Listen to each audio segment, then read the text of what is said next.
You're listening. Coming at you live. Turn your speakers up To the Forging Fury. Forging Fury podcast. Hola, bienvenidos a mi podcast. Está un podcast bilingual.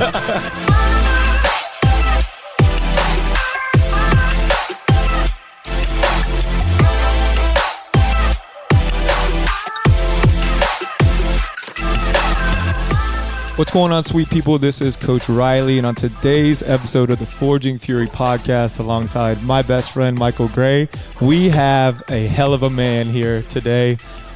Super Bowl champion, Hall of Famer, Kurt Warner. And let me just tell you, when Michael told me he made this happen, I was like lost for words, man. Welcome, Kurt. Well, thank you very much. Appreciate you guys having me on. It's always good to catch up a little bit, and I appreciate it. Yes. And one of the things we always do on this podcast is we like to talk about fitness. We like to talk about things like mindset. And I've been doing some volunteer work with your charity for about 8 years now. And just getting to know you, the kind of guy you are, I think you'd be a perfect fit for talking into the things that we cover on this podcast. So I'm definitely excited that you agreed to come on, and we will let Riley kick it off from here. So I'm a huge sports nerd. I am love statistics, love sports, love great teams, love to dive into science of sports and things like that. The first question I want to know, just from a simple athletic background, who is the most athletic teammate you've ever had? Just pure athleticism. Athletic, man, it's just, there's so many ways you can go with athleticism, right? I mean, a lot of people look at, the ability to just run fast in a straight line. For me, I kind of think of athleticism with the ability to control your body, to be able to do numerous things and control your body. Man, I mean, and obviously I played with some of the greatest athletes in the world. The greatest show on turf. To pick one guy, man, it's such a hard thing. Don't worry, they probably don't. They probably won't listen to this if you do. I think, again, it's hard to pick one guy because there's different things that I think about. I think about Isaac Bruce and, his ability to get in and out of breaks at the same speed, I think is a rare athleticism, right? Most of us, when we have to come in and out, or we got to slow way down to be able to explode out of something, and his ability to drop his weight and explode through a route is something athletic that very few can do. I had a guy like Marshall Falk, just his athletic awareness and the ability to see and react and control his body in the midst of chaos. You could put him in the mix. Larry Fitzgerald, I mean, his ability when the ball's in the air to adjust his body and control his body in a manner to be able to turn and grab the football and track a football. I mean, it's unbelievable. And so I can't really put my finger on one guy because, again, there are so many great ones, but there's so many ways to look at athleticism. And all of those guys, and really all the guys that I stepped on the field with, I mean, how about a 6'7" Orlando Pace, right? I mean, a guy that's, weighs 300 and some pounds, 6'7", but he runs like a gazelle. And you go, my gosh, if you could, take all of that and put it into a body that's, 6 foot, now what does it look like? I mean, so there's just so many different ways. And I think it's the fascinating part of being an athlete or being around athletes is you start to expand your definition of what a great athlete looks like and what goes into being a great athlete. Again, some guys can run a 4.2 40 and they're unbelievable in a straight line, but then they can't move side to side and be what I would term athletic. For quarterbacks, I look at it the same way. I used to call it, quarterback quickness or quarterback athletic, because the ability to adjust and move inside the pocket in small spaces and then be able to line your body up and make an accurate throw, to me, is athleticism. And so I'm sorry I can't pinpoint it and give you one specific the best guy, answer. I totally agree with a lot of different things that I say, man, that's athletic and that's athletic. And I think that's what I've come to appreciate over the years, is that so many different guys have different types of athleticism. And can you take your athleticism and fine tune it into a particular skill that separates you? And that's what, the great athletes I've been around have been able to do. And more importantly, most of the guys that I stepped on a football field have been able to do that to some degree. Now, what about going just away from athleticism, pure athleticism? What about just sheer hard work? Who comes in? Who have you seen that came in and just put the work in and maybe wasn't the highest caliber athlete, but just made up for it with determination and effort? Gosh. Like first one in, last one out kind of guy. Yeah. I mean, again, you get a lot of guys. A guy I think of, right off the bat is a guy named Ernie Conwell, who was a tight end for me way back with the St. Louis Rams. And, he was a guy that could, bench 500 pounds. He could run. He was always taking care of his body. And that's kind of what I think when I think of hard work, right? I mean, I'd see other guys that were great athletes and great players that, would bring McDonald's into the locker room every morning. Don't get me started, Kurt. Don't get me started on McDonald's. Yeah, well, I mean, they could, they could do it and still be a great athlete. But when I think of hard work, I think of the layers of hard work, not just how much time they put into the weight room, but how they took the approach that everything in life, from sleep to food, to expanding the right kind of energy when I'm working out, to recovering, that kind of work and detail that went into perfecting their craft. And so that's the first guy. I mean, I remember we would be walking around the locker room and he would have dry packets of oatmeal that he would just be pouring into his mouth. And I'm thinking, dude, what are you doing? It is awful. It's got to taste awful. Doesn't matter. That to me is kind of another idea of hard work. It's like, yeah, it might taste awful, but it's the best thing for me instead of, going into the break room and grabbing a, candy bar or a protein bar. Let me find something that's pure protein or something that's really good for me. And so he was so detailed in all of those different things. That's why I eat sardines. I eat a lot of sardines, Kurt, just because I know they're good for me and they give me superpowers. Not me. Right, yeah. And so, I mean, he's a guy that jumps out at me at being a hard worker and just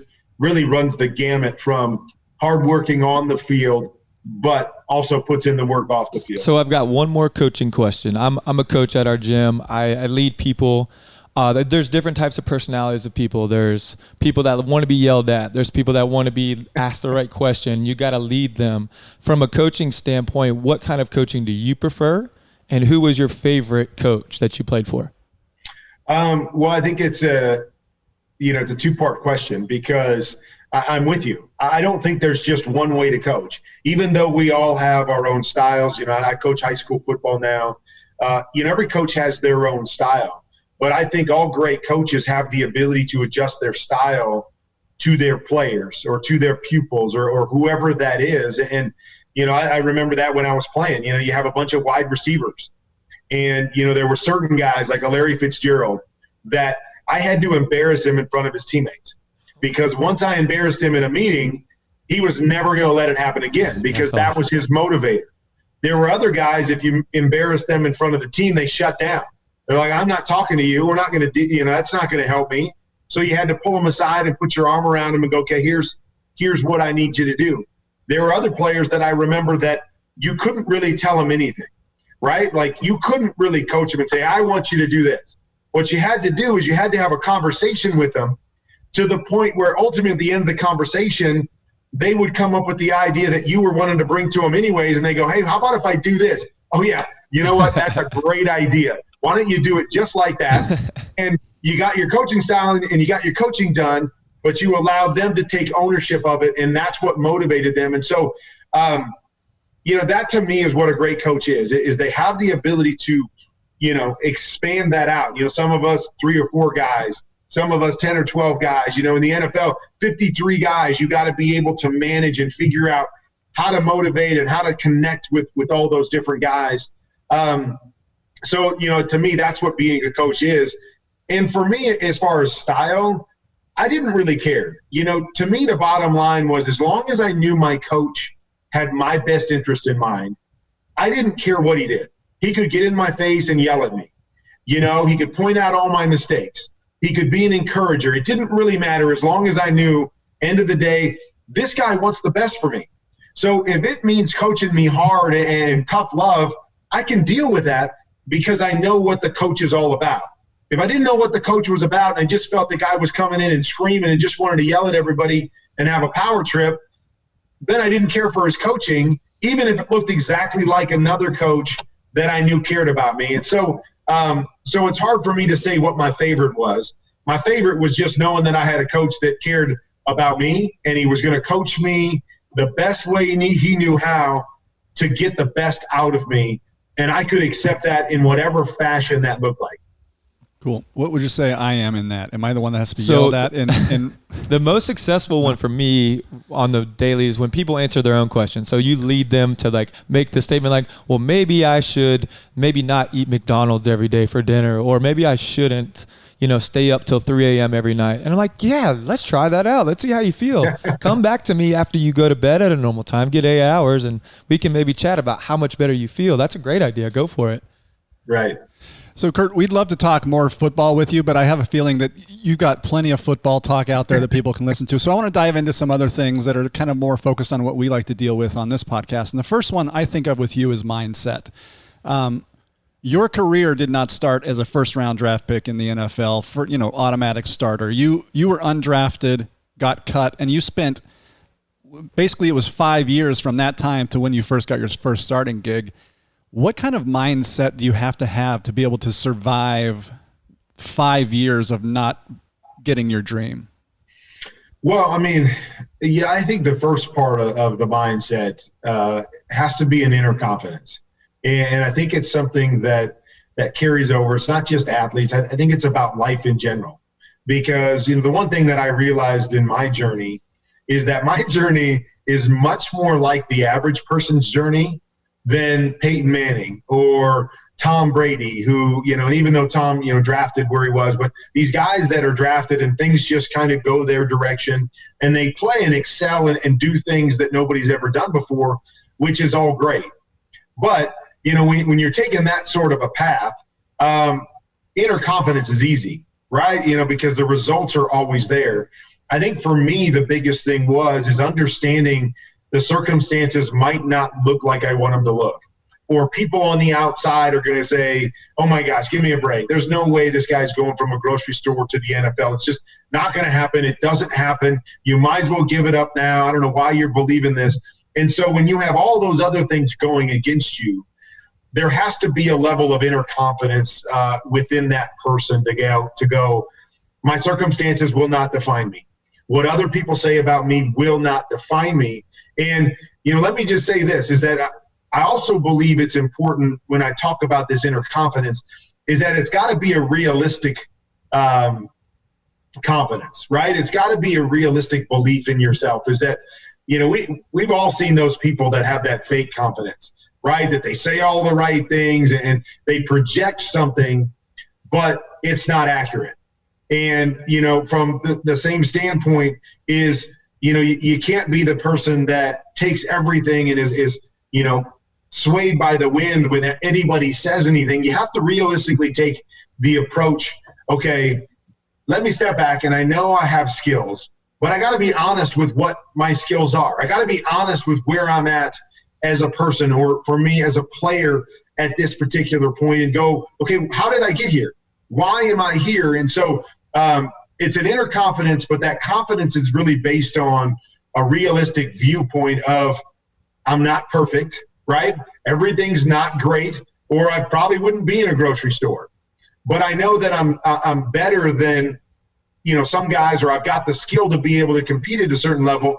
So I've got to find that balance and be able to use all of it moving forward. But again, the biggest thing for me was that I never lost confidence in who I was as a person and what I was capable of as a player.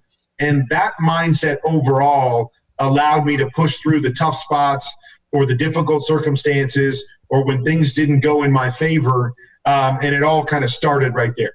Kurt, when you talk about inner confidence, I think it kind of goes with being like earned confidence. So knowing that you were putting in the work, knowing that you were doing the things that you needed to do to get to that level. So training, sleeping, doing all the things you knew. Was there a certain technique that you were following, or anything, you kept training when you were out of the league, and what were those habits of when you knew your dream was kind of far away, but you knew you had to do things to earn that confidence, Yeah. Well, one of the things is that, when people look at my career, and you ask them, hey, tell me what you know about the Kurt Warner story. what they're going to tell you is they're going to look back to, they sat on the bench for 4 years in college and he worked in a grocery store and they get cut by the Packers and blah, blah, blah. And then he won the Super Bowl and went to the Hall of Fame. And so all they see, during, the journey to the NFL is all the negatives, right? All they see is, he wasn't any good and he couldn't do this and he found himself there. And, one of the keys for me was, again, to really be able to compartmentalize the circumstances that I was in. So, yeah, I might have been in a grocery store, but that wasn't necessarily a direct reflection of the fact that I couldn't play football. And so what I mean by that is, like, I played 1 year in college, sat on the bench for 4, but I played 1. In that 1 year, I was the player of the year in our conference. I played 3 years in arena football. And in 2 of the 3 years, we played in the championship game. I was voted the best quarterback in the league for 3 years.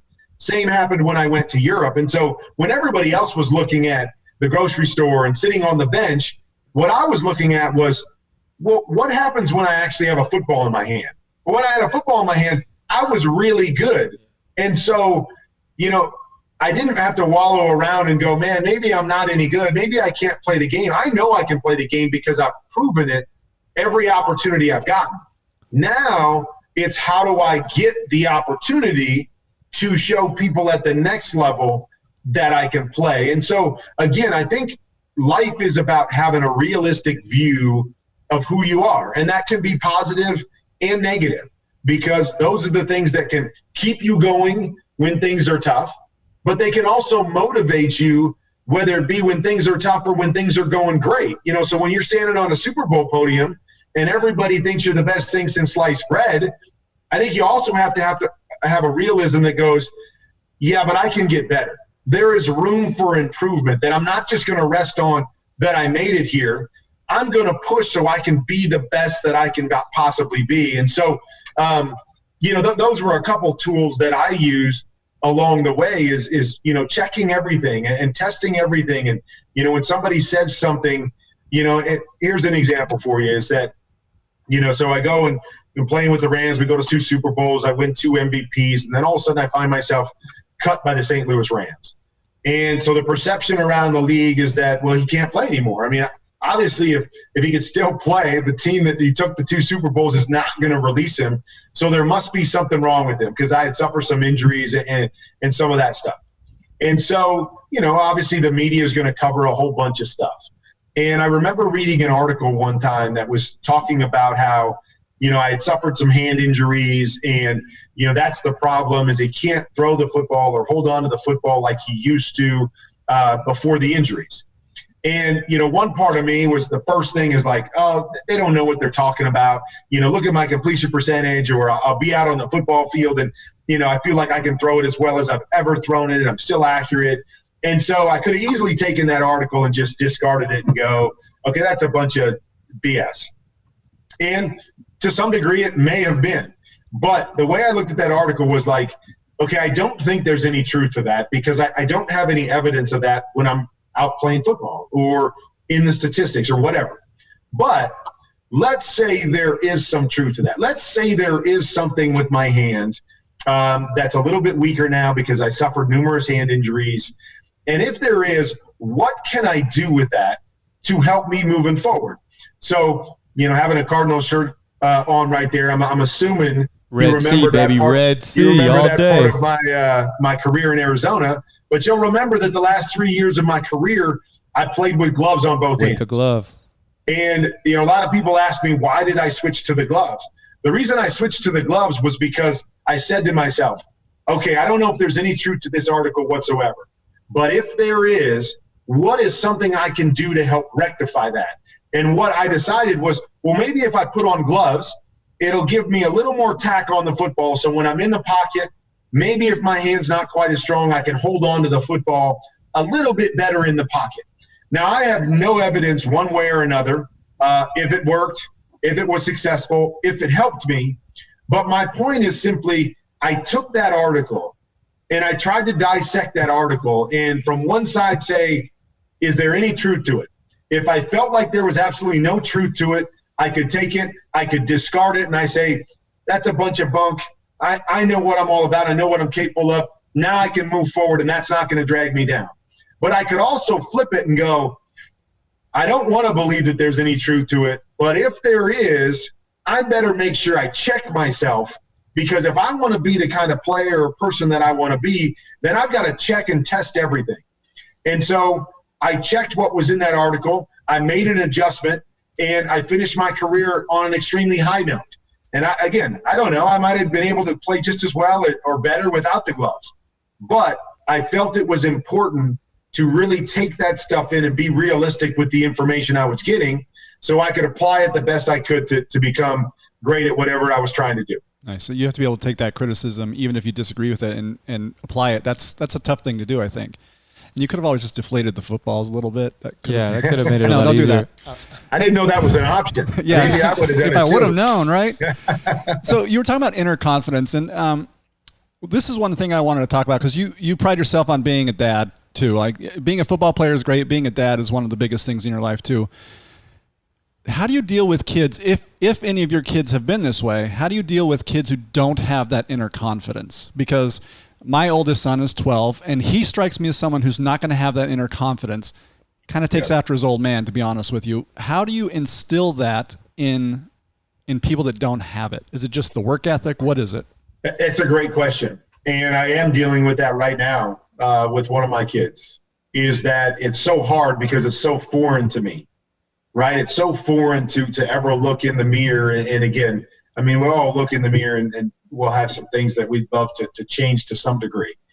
But never, when I look in the mirror, do I think, oh my gosh, you're not, worthy of this, or you're not talented at all, or you're, and so when you have somebody that has that low self-esteem and doesn't have that inner confidence in themselves, it's really hard, because first of all, that's not my nature. You can ask my wife, right? My wife, when you think about the love languages, she's always like, she's affirmation. She needs me to tell her all the time how great she looks and how talented she is, and she feeds off of that. And it's hard for me because that's not who I am, because I had that inner confidence. And so now, she's like, you need to do this more. And I'm like, okay, I'm trying, but I just don't think about it that way, because Super Bowl I never MVP, needed. struggling with his wife. I love to hear it, I man. know. We're all human, dude. Exactly, because I never really fed off of that, so it didn't become something that I necessarily became good at. And so now when I've got a child or children that struggle with that inner confidence, it's really tough for me to be able to have empathy and connect with them. But I tell you what I've been trying to do, with my daughter, is I'm trying to encourage her in things that I know she's good at. Things that I know she feels, at least to some degree, that she's good at. For instance, she's really good at writing, and she likes to write. And so I was just dealing with a situation like this the other day, where I was like, gosh, how do I lift her up? How do I encourage her? And so I told her, I said, here's what I want you to do. I want you to just go and, just for me, I want you to write a little, story to me about one time you remember doing something that you were really, really proud of. And so she went back and she wrote this article, or this little, piece about something that she did. And it was funny, because in the first version of it, I saw that lack of self-confidence come out. Well, I did this, and it was kind of that ho-hum, well, it worked out, but I'm not. And I'm like, okay, you got to rewrite it. Go back and rewrite it. And you remember how it felt when you did that. I want you to put that into your writing. And so she dances. And so that's another thing, is I'm like, hey, send me a video of the latest dance that you learned. And so what I'm trying to do with her is understand there are things, and she's really talented, and she's really got some special gifts, but she has trouble seeing that sometimes. So I'm trying to illuminate those gifts with her, so she can see that. And every day, forcing her to go do something. Again, it might be forcing her at the time, but it's really feeding into that confidence, because at the end of the day, man, it was great to write that. Thanks for having me do that, Dad. Or, man, I love dance, and I need to do that more because it lifts me up. Video. She recently put together a video for one of our other children who's dealing with some struggles as well. And, my wife the other day sent a message to So the son that she sent it to, and to my daughter and to myself, and just, said it basically, do you understand how much of a blessing this is, talking to my son, to have a sister that loves you this much and was willing to put this much effort into doing something for you to uplift you. And so, yeah, it was pointed at my son, but it was also pointed at my daughter to realize this is what we're talking about. This is where your self-confidence should come from, because this is your heart and this is how you think, and the impact that you're having on your siblings, even when it doesn't necessarily calculate that like that. And so that's something that we're always trying to do with her when she lacks the self-confidence, is push her into those corners of things that we know she's gifted in. And so she can start to kind of soak that in and realize, oh, wow, I do have a lot of value. I do have a lot of worth. There are things that I'm really, really good at, and start to lift that self-esteem. Because I think the one thing that I've realized over the years, even with my wife, right, I've come to realize with my wife that I could tell her she looks beautiful every day. But if it's not when she wants to hear it, it does not matter. It doesn't matter how many times I've said it, right? It's really just, hey, when she comes out with those high heels on and she's dialed up, if I don't say it then I don't believe it. And so you have to realize that, the bottom line is I can say you're pretty all day long. Until she feels she's pretty, it has no bearing. And so the same thing holds true with, again, with your question, is I don't think you can just tell somebody you're great, you're great, you're great, you're great, you're great, you're great, you're great. And one day it's just going to click, they're great. They have to start feeling it for themselves. And so for me, it's pushing them into those arenas where they can start to see it for themselves and feel it for themselves. And that's where that inner confidence comes from. It doesn't have anything to do with something external and something that somebody else said to me or did for me. It's really what we're talking about, that inner confidence to believe I'm confident in who I am and what I can do and what my gifts and skills are. So, Kurt, right now I'm working with Verado High School. Shout out to those guys. I'm doing the strength and conditioning for the football team, a great group of kids. But what do you think those kids need to hear right now? So I'm going to relay this message, or they can listen to the episode. But this group of men, we're in summer camp, we're getting after it, lifting heavy, we're getting stronger, doing the small things right. From Kurt Warner, what do you think, like that time of year, what do they need to hear the most? Oh, man. I mean, it's great. I work with high school athletes as well. And I think there's so many lessons. They're great kids, man. Great kids. You can learn along the way. The thing that I'm always trying to tell athletes is, no matter where they're at in the mix, is, we talk about this inner confidence, or we talk about this understanding of who you are as a person or a player.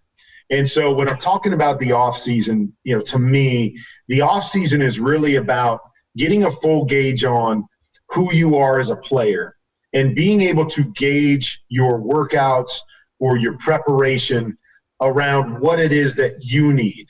And so I think it's twofold. First of all, understand what it is that you do well.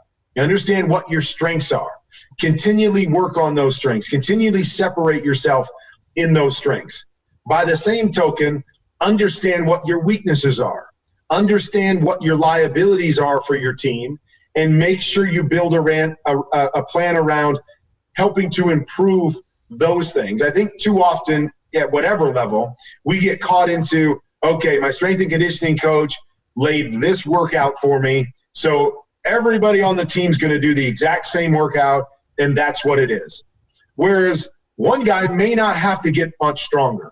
It may not be the most important thing, like a quarterback, for me to be able to bench 500 pounds. So I want to find things in my plan that I'm still working just as hard, but they're catered to what I do. So that's what I would encourage young athletes in the off season, is try to figure out who you are as a player. Work with your strength and conditioning coach. Take ownership of your skill set so you can truly get better on the football field. A lot of people can punch a clock and do a lifting workout that everybody else does, but that doesn't necessarily mean that's going to make you better or a lot better on a football field if that's not playing into what you really need done. And then I would say the next part of it, and something that I got to deal with young athletes a lot with, and it's not necessarily in the off season, but once you get out on the field, I use the phrase, we're never attacking a person, but we'll always attack a problem. Never attacking a person, but we're always attacking a problem. And sometimes there will be a person that's in the middle of that problem, right? And so your name may be called, or you may be pointed out on film. But understand, there is nothing personal about any of you guys that I'm trying to attack or I'm trying to make you feel bad. Just understand that my job as a coach is to attack the problems on one man or the entire team so that we can be successful at the end of the day. And so that's something that I'm always preaching to these young men, the people that I work with, because I think it's very easy to take that personal and think coach doesn't like me, or coach is hard on me, or, he's doing something where he doesn't do it to my friend, and you start taking that personal. And so that's a message that I would always send out to especially young athletes as they're trying to figure themselves out and their role on a team, is understand that coaches and great coaches are there never to attack a person, but always to attack a problem, and take that viewpoint into everything, because that's the way you and us together are going to get better. I'm going to clip this audio, send it to the team, man. They're going to be ready to run through a brick wall, Kurt. Thank you for those words for the kids. Hey, do you have just a few more minutes? I want to respect your time here. I wanted to get into the passions you have. I know Treasure House is one of your biggest passions. But before we go there, what I wanted to ask is, since leaving the NFL, how have you stayed fit? Because I see you once a year working at the Ultimate Football Experience with volunteering for your organization, and you haven't seemed to lose a step. Like, you're not eating extra pasta or anything like that. How do you stay fit when you're not, working out with the NFL right now?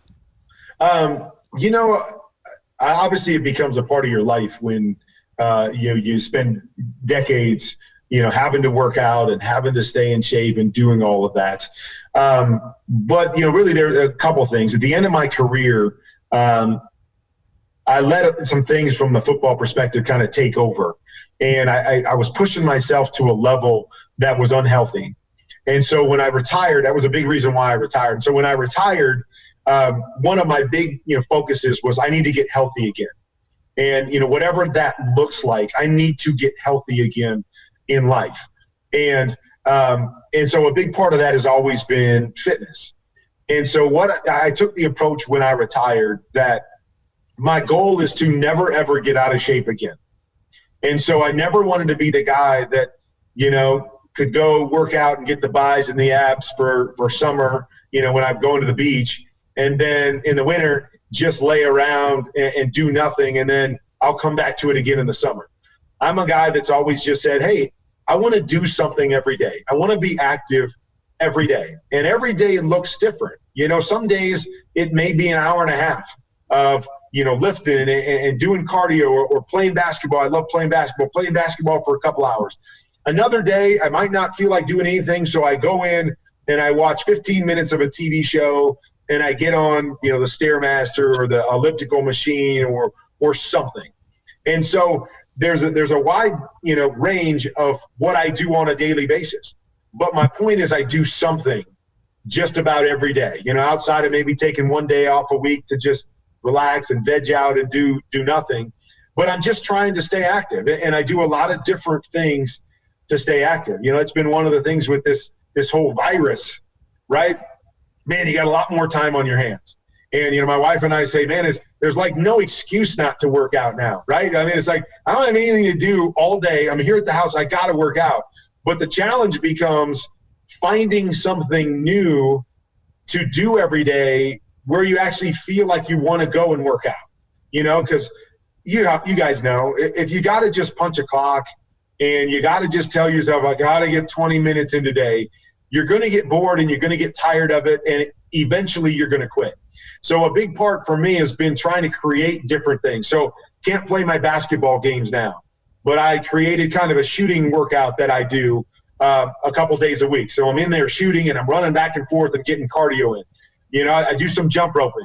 I actually started doing some 300-yard shuttles, which is a training thing that we did for the NFL back in the day. It was Hold on, Kurt. Are we talking about a comeback? Is that you're getting ready to play? I'm ready. Let's go. Come back. Hey, it's not a comeback if you never left. Ask Brenda. She's the one that's going to decide that one. Exactly.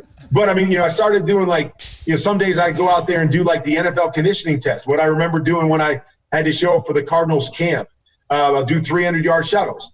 Yesterday, I'm reading a book right now, and I put the book up, and I did an hour of, lower intensity on my arc trainer. And so every day is just unique and different, but it's something. And that's really been my goal, is I'm just going to stay in shape. I want to be able to chase my grandkids and chase my kids around and have an active lifestyle. So I'm going to stay in shape. And I do. I feel better now than maybe I ever have in my life. I'm leaner. I'm fit. I got my weight back. I feel like I'm in great condition. As you said, I'm not making a comeback, but I feel like I could go out on the field and play. And so all of those things, has really helped my mindset too. I think you wake up, and I'm a guy that works out early in the morning. I'm an early morning guy. So I'm going to work out first. Confidence. I feel good the rest of the day.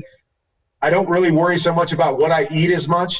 I don't eat horrible, but if I want to have pizza, I'm going to have pizza. If I want to have a cheeseburger, because I think that's part of that mentality and that mindset that you talk about. I think there's something to being able to have a chocolate bar when you want to have a chocolate bar, that it does something to my mindset going, hey, I've got the freedom to do whatever I want to do. Take a day off from working out, eat whatever I want, because I'm confident enough in who I am and what my mindset is that I don't have to starve myself. I don't have to do, 30 minutes of cardio every single day. I have the freedom to be able to allow my fitness to kind of lead me in different directions. And I think that's been a key for me, because I like to eat. I tell my wife I work out so I can eat, right? So I get both sides of it. I get the physical part of it that I really enjoy, but I also get, that mental side that comes with being able to eat food I like to eat, and not having to feel guilty about it, or not feeling like I got to go to the gym and do 30 more minutes of cardio because I had a pasta meal. And I think that has allowed me to live a more free and enjoyable life across the board, because I'm able to do, balance that in both areas. Cool. So we want to end our time with you. I know the biggest passion you have going right now is, you've got your First Things First Foundation, and one of the biggest projects, you're not finished with it, I don't think. It's going to be an ongoing thing, is Treasure House. And I know that's something that you really poured your life and heart into. Can you talk about the UFE experience, which we didn't get to do this year, unfortunately, how that gets money for your biggest thing, which is Treasure House, and we'll end with that, because that's how I'm sure you want to end this with. Okay, so let's first talk about UFE. So what UFE is, for people who never heard about it, it's called the Ultimate Football Experience, and I truly believe it is for anybody that that doesn't play the game, that it truly is the ultimate football experience. And so everybody loves it. Everybody I've ever seen there just loves it. You are correct. Yeah, it is unique. And so what we do for the people that are listening is we actually take over the Cardinals practice facility for a weekend every year. And we have corporate teams, that buy sponsorships. We connect them with an NFL player, past, present, to be their all-time quarterback.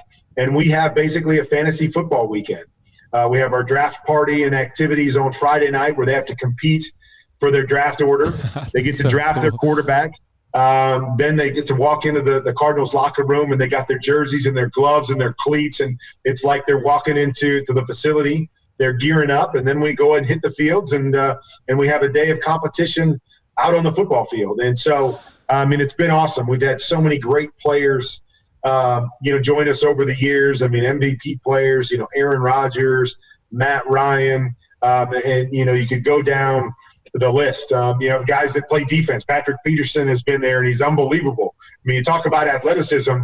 That's another thing I think of, as a guy that you can, that plays one position, but you could ask him to do anything, and he could do it. Ryan Urlacher came out there.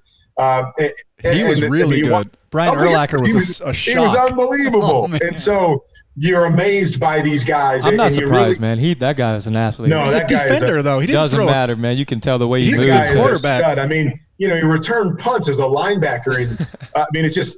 But anyways, these guys come out, and we just have an unbelievable weekend, a once in a lifetime type weekend, and all the money goes to our foundations, both First Things First which is more of my player foundation, which is designed around specific smaller programs that we do throughout the year.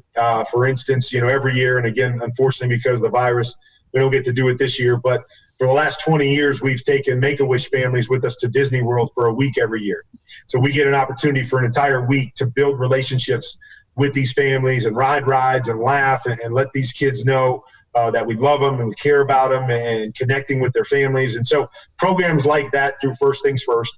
And then our newest foundation, which is Treasure House, which is a community living facility for young adults with intellectual and developmental disabilities. So for those that don't know my story, my oldest son, who's 30 years old right now, suffered a traumatic brain injury when he was 4 months old. And, was told that he might not live, and if he did, he would be lucky to sit up or really accomplish much in life. And we watched him exceed every expectation. We watched him graduate from high school, and exceed even what us as parents had really dreamed about for him. And that's really where Treasure House came in, is that for the longest time when you have a child with disabilities, you're worried about today. You're worried about, how do we help them be successful today? And, you think about high school and graduating high school and hopefully, being able to be functional enough to have a job when it's all said and done. And so when Zach graduated from high school, our mindset was simply, well, we got a bedroom in the back of the house. He'll live there, and we'll do the best we can from this point forward because we really have no idea what the future looks like. And what we realized when he moved back into our house was that for the first time in our lives, his mom and myself were holding him back, is that everything that he wanted to do and everything he was capable of doing was fully dependent on mom or dad driving him to work, or me, a friend from the outside coming to pick him up and take him somewhere and be a part of an activity. And so we saw him start to kind of fall backwards and lose motivation and passion for life that he had gained through high school as he was being pushed to new levels.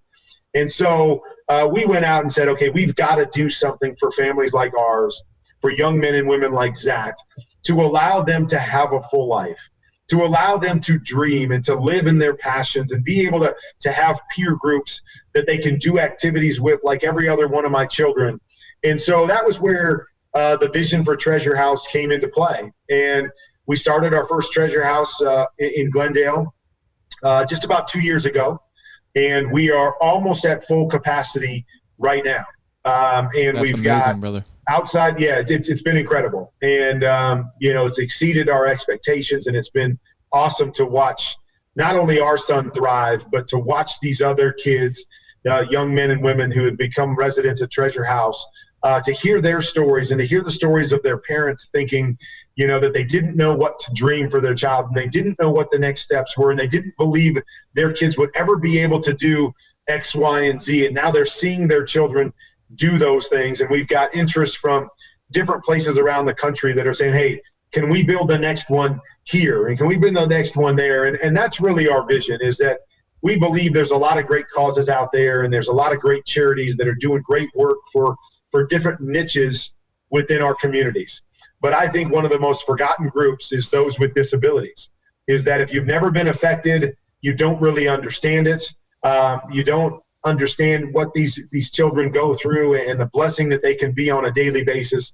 And so that's become one of our niches, is that we want to be able to make sure every family that has a child with some sort of disabilities has the ability to dream for their kids in a different way, has ability to see and visualize what life can look like for their kids in a different way.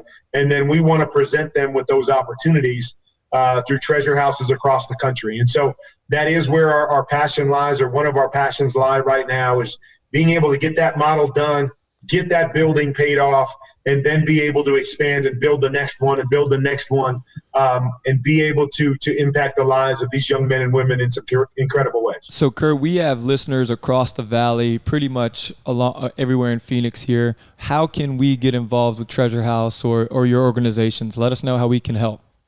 Well, I mean, I think that's always, the question is, there's a lot of people out there that want to help, and how can you help? And I always believe there's lots of different ways that you can help. I mean, of course, the first one that everybody looks at is the financial part of it, right? If you're in a position and this is something that you would be passionate about or you want to hear more about it, you can go to treasurehouse.org. You can come out and visit and see what we're all about. And we love the financial donations because it helps us to expand and do what we want to do. But beyond that, we just want people to share the message, to share the vision of what Treasure House is, because we're continuing to try to make sure that everybody knows what Treasure House is. Everybody's heard about it so we can connect with the right people. There's numerous volunteer opportunities, whether it's different fundraisers that we do. We do another fundraiser that we call, game night, celebrity game night, in which we raise money for Treasure House. We do that once a year. But anything like that, where you'd be willing to volunteer either with our residents out at Treasure House or to help us, to do a fundraiser, or, you got a connection with a business that you say, hey, maybe we could connect Kurt in this business with a means of raising some money or some awareness for Treasure House. Anything and everything. There's nothing too small. And that's what we want to encourage people, is that whether it's our charity or another charity, there's no effort that's too small if you want to do something. Find a way, connect, share the word, share the message, whatever that is. We would encourage everybody that, again, you can find out more about Treasure House at treasurehouse.org if that's what you want to plug. But I would encourage you, no matter what it is, no matter what you're passionate about, find something that you can do to impact and help people, help a charity in some way, shape, or form, and go out and do something, whatever that is, however big or however small, to make sure that you're feeding back into your community and truly impacting the lives of other people. I love that. And I know you got your next UFE is going to be coming up in March, and I'm telling you from experience, I'm not a player, but that is one of the most fun things, and I'm trying to get, I tell everybody I know about it. Our friends Sean and Tommy from Talking Elite Fitness, I'm going to get them to come. And if you sign up, I am one of the equipment managers for the free agent team, so I might be kind of like your equipment manager. I'll show you around. You'll have a good time. But there you go. I promise you'll have a good time. You will, definitely. But Kurt, thank you so much for being on, man. We appreciate your time. It's been a pleasure hearing from you and your mindset and everything, man. We're really grateful. Thank you so much. Oh, you bet. I appreciate you guys. I appreciate you supporting what we do and what we're all about, and appreciate you guys giving back and doing something like this to impact people especially from a mindset standpoint, because I think we all understand in this day and age, a lot of people could use a boost in terms of the mindset that they take and the approach that they have on a daily basis. So appreciate you guys. Thank you for having me. Yes, sir, man. What a pleasure. Pleasure to meet you as well. And we'll see you next March. Hopefully we'll see you both next March. Yes, sir. I want to try to get involved. Yes, Take sir. care of this virus and get back to work. Back to normal. Yes, Give our best to your wife too, okay? Will do. Thanks a lot, guys.